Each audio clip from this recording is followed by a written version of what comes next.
The Green Children of Woolpit, untold medieval mystery.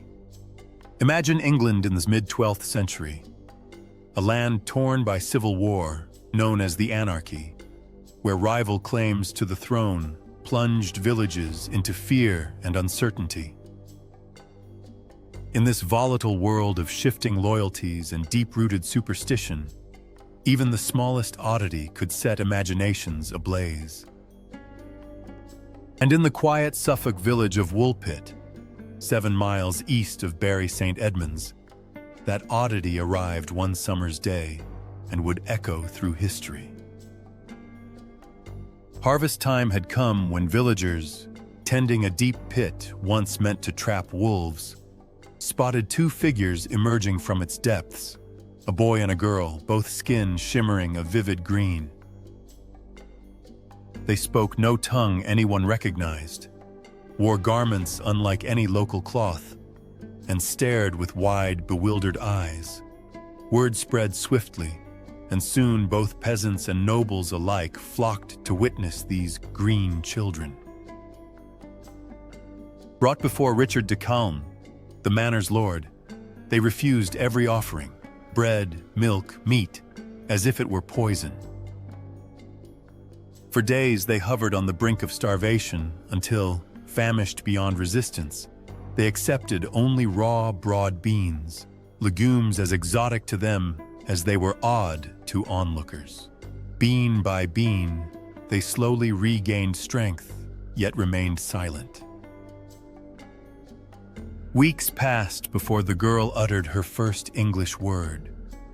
As the green tint in her skin faded, her brother fell ill around the time of his baptism and tragically died. His sister, no more than 8 years old, proved more resilient. Described by contemporaries as bold and spirited, she mastered the language and customs of her new home with surprising speed. Once fluent, she revealed their astonishing origin story. They came from a land of perpetual twilight. She called it St. Martin's Land, where every hill and stream glowed emerald, and beans fell like rain from sky-hung vines. With a sudden thunderous sound, she likened it to the tolling of distant abbey bells. They found themselves beside Woolpit's pit. Over the centuries, chroniclers and scholars have spun wild theories. Some early writers fancied them heavenly refugees, while later folklorists saw an allegory of the other, outsiders cast into unfamiliar lands. Modern researchers point to more earthly explanations. Displaced Flemish orphans, their green hue the result of chlorosis, iron deficiency anemia once called green sickness.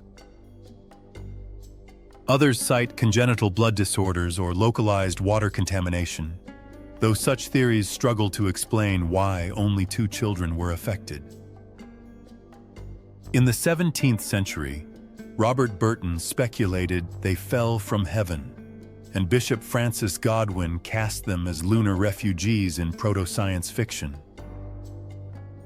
By the 20th century, folklorist Paul Harris argued they were orphans of Flemish rebels after the Battle of Fornham in 1173, St. Martin's Land, a garbled memory of nearby Fornham St. Martin. Yet linguistic sleuths note that the scribes, William of Newburgh and Ralph of Coggeshall, wrote decades later, blurring fact and folklore. Despite the debates, the girl, later named Agnes by her adoptive family, went on to marry a royal official, Richard Barr, in King's Lynn. Parish records refer simply to the Green Maiden serving at de Calne's manor before her wedding. Her legacy, however, stretched far beyond a single lifetime. The Green Children have inspired operas, novels, children's books, and even a modern electro-pop duo. Their tale reminds us how a single mystery can ignite art, science, and endless speculation.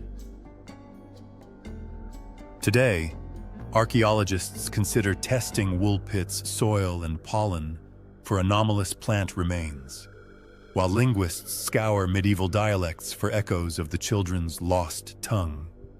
And UFO enthusiasts, undeterred by scant evidence, still point to Woolpit as proof of little green people among us.